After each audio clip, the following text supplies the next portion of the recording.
Or, as we like to say around here, free is a cost, free is a price. And sometimes those investments don't come with a monetary cost, but they come with an energetic cost, and those are investment decisions.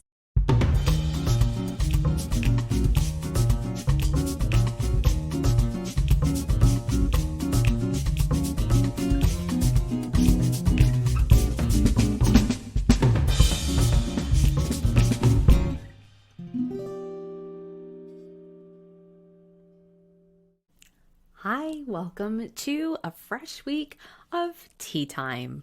Inside the Sensible Woo community, we've been talking a lot lately about being a highly sensitive person, sometimes called an HSP. And what I wanted to talk about this week on the channel here is how to navigate this when it comes to making decisions.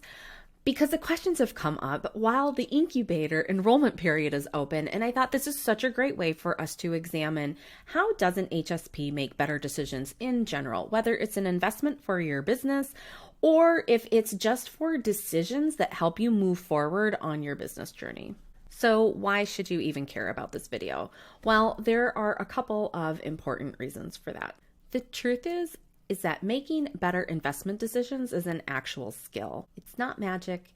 It's not a natural gift. It's an actual learned and practiced skill. You will need to make practical investment decisions for your business, whether it's a big one like a coaching program, like the kinds of things that I offer here as a coach at Sensible Woo, or if it's something smaller like a piece of software that costs even just say $10 a month. Or, as we like to say around here, free is a cost, free is a price. And sometimes those investments don't come with a monetary cost, but they come with an energetic cost, and those are investment decisions. The thing with investments and decisions is that they can't always become paralyzing events. It's going to be really hard to build business if your nervous system is constantly dysregulated, or if making decisions actually produces emotional scarring. That's just not a healthy way to live. It's not something I would want to see for my clients or for you. And so I'm hoping that this week we can dive into this a little bit. The first thing is that if you are dealing with a lot of trauma in your life, whether it's current or recent, or even if it happened a while ago, but it's still affecting you quite a lot in your daily life, I always recommend to people who come into my world, I hold that space for them. Go and get the therapies that you need to help you through that emotional journey. Depending on where you're at with that, sometimes you might actually need to pause your business activities to go through the therapies that are best for you, and then to find a way through to the other side, to the next milestone of being in a place where you're empowered to make decisions again. I am really adamant. I do not sell to people who are in fight or flight. And I encourage you to listen about the way I talk about this kind of decision-making process. If you notice that, this conversation feels really good. I haven't heard someone else talk about it like this. Pay attention so that you can start comparing what you hear in the discourse from other business people so that you can start being empowered to realize when you are being squeezed into making decisions, when you're being asked to override your nervous system just for the sake of somebody else's sale, and when you are actually getting enough of this kind of support from the business sources that you do work with. That alone is super valuable data, and that data can help you decide if you stay in a community or if it's time to leave. Listen, we all make poor decisions when our nervous systems are in fight or flight. In purchasing things blindly, whether it's a free purchase or if it's a paid offer, is a trauma response. So that's why it's so important that we do the self-development piece first. So what does it mean to be a highly sensitive person? In my experience, highly sensitive people also include, from a metaphysical community, the people who identify as empaths, as well as intuitive individuals. There's all kinds of quizzes that you can take online that you can start to clue in. Am I an HSP? Is this how I experience the world? I encourage you to go check those out, and you can start to gain some self-awareness about where you fall on that spectrum. As an HSP, you probably already noticed that you respond to the world just a little bit differently. You process things with more nuanced feelings, and this is going to affect how you make decisions in your business. What you might be feeling is the energy of the service provider, of the offer, of the community, of the product, and you can't just shut it off. nor should you. It's actually a really valuable skill. In my experience as an HSP as well, working with a lot of other highly sensitive persons, I have learned that a lot of us need more time to make decisions. We need time to ride through our emotions. We need to be able to feel through something, to take the time to regulate our nervous systems so that we know we're making the decision that is truly right for us. So what happens is when we make decisions, there are things called objections. If you've ever sold something, and most of the people who do work with me have sold their offers at least once or twice, you know what it's like to offer something and to accept the sale, and also to have somebody reject the sale. A lot of times they will cite what are called objections. We all have objections to all kinds of products and offers. Objections are simply the reasons we don't make a decision. But first, knowing where your objections come from is the most important piece of data for you in this current energetic cycle that you are at in your life. Textbook objections usually focus around limitations around time, limitations around money. Basically, they all come back to, am I going to get the ROI out of this investment? Am I going to get a return on my investment? But the real thing that objections tell us is this really worth it? Do I really need this? And do I really want to do it? And the thing with objections is they are totally unique and personal. You and your biz bestie can be looking at the same program and you can have totally different objections because it is coming from a place of, is this a clear yes for me? Is this the right time? So your friend can have very few objections and you can be full of them. There is nothing wrong with any of those experiences. As a highly sensitive person, one of the things that is really valuable for you in business when you are considering the energy of how you operate is to know in this current season that you're in, what is right for you right now? What is of the most value to you right now? I know it sounds simple, but sometimes knowing the answer to that question is actually a lot more complicated. The answer to this is what we're anchoring into here. I always like to ask my clients and the people who work with me to really consider how generic are your answers. A real common one here is, I want to make more money. It's totally valid. It's the reason why we're all in business, but it's still pretty general. I just want to make more money. Let's ask ourselves, but how do I want to make that money? In what way do I achieve that goal? And how quickly am I looking to achieve that goal? Do you have a particular vision about how you're going to make more money in your business? And how do we accomplish the details of that goal? When making your investment decision, does this potential program or offer help you achieve that goal? Does this potential program or package help you accomplish the details of that goal? The funny thing with resistance is that we really need it. There are two sides to every piece of energy in this universe.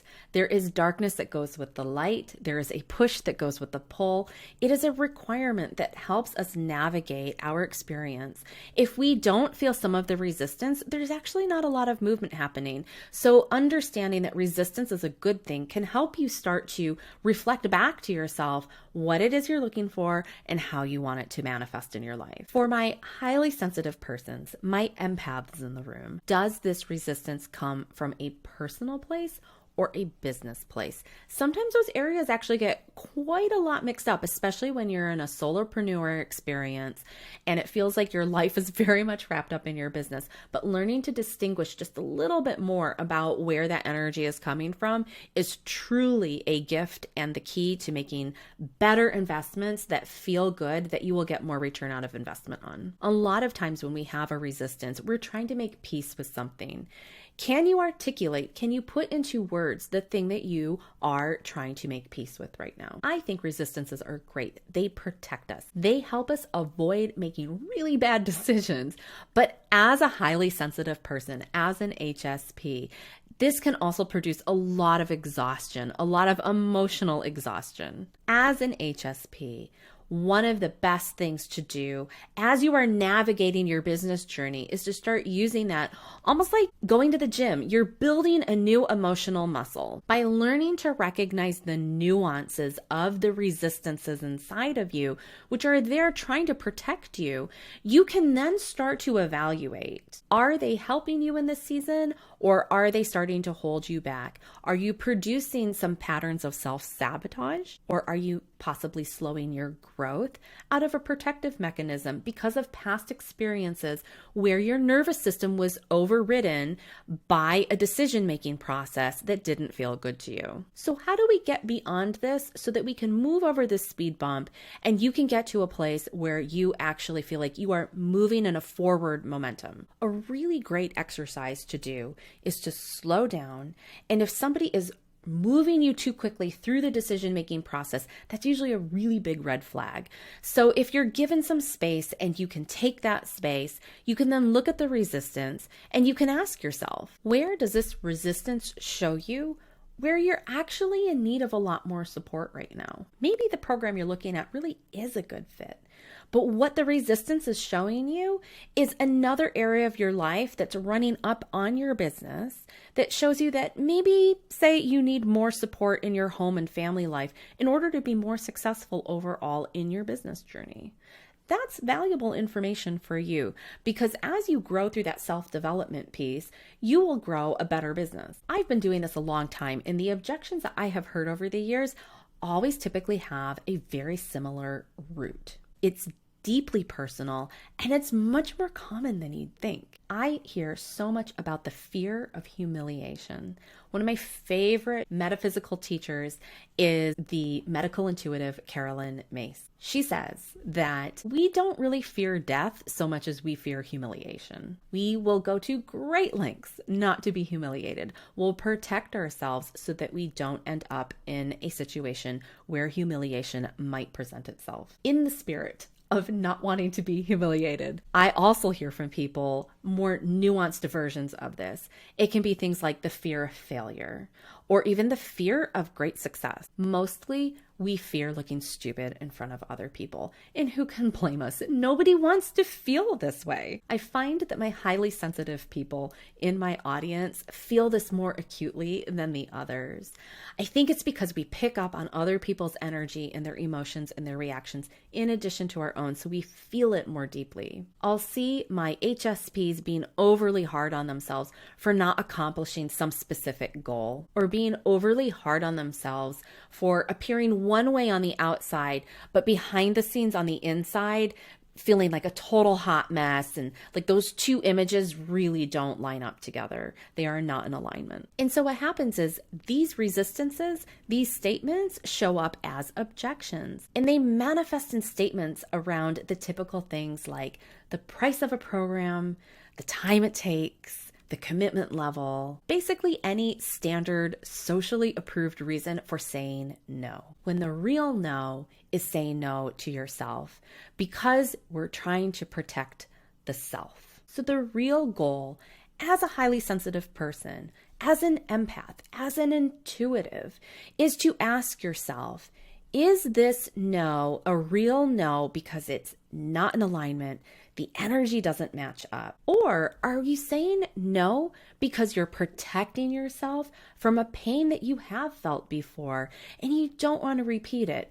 And nobody wants to have to repeat that, and you shouldn't have to. So how do we move through that fear into a place of receiving and saying yes? Being willing to dive into this self-exploratory journey is a huge growth moment in your business as somebody who is metaphysical, intuitive, empathic, highly sensitive. What it does is it helps you create healthy boundaries that you are very consciously aware of, where they came from, how they came to be there, and why you hold those boundaries. Those boundaries protect you from predatory coaching practices and sales techniques.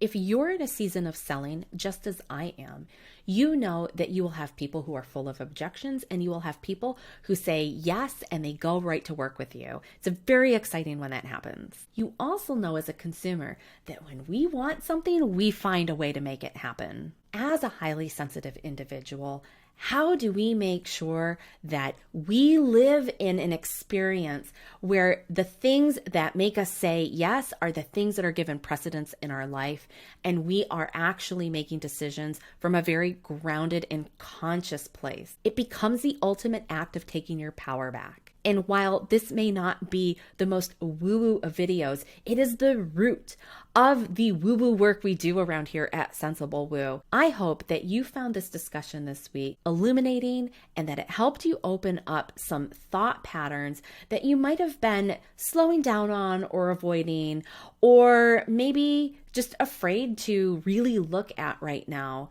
I get it. As a highly sensitive person, we can be emotionally and energetically exhausted a lot. And one of the ways that we can protect our energy and our emotions even more is by really diving into these thought patterns that we have and they develop over time as protective mechanisms. But when we can learn to master those emotions and master the journey of those emotions, it actually opens up more space for our intuitive abilities. It is truly where the magic happens. And I think that you will find it is the key to your most magical year as well. So stick with me here on the channel. We're going to keep talking about this all year long. If you are thinking about the Sensible Woo Incubator, the links are below in the show notes. I would love to have you join us this year. You can always leave me a comment or send me a message through the sales page, and I'll be happy to answer them. But above all else, I hope that the way I run my launches and programs shows you that there is a different way, that you don't have to be rushed through a decision, and that highly sensitive and empathic and intuitive individuals do not need to be squeezed into making decisions that don't feel good for you in this season. You deserve to get the support that you are entitled to, and you deserve to have it be a safe space that feels really, really good and supportive. With that, I'll see you next week. Remember to be sensible, be woo, and most of all, be you.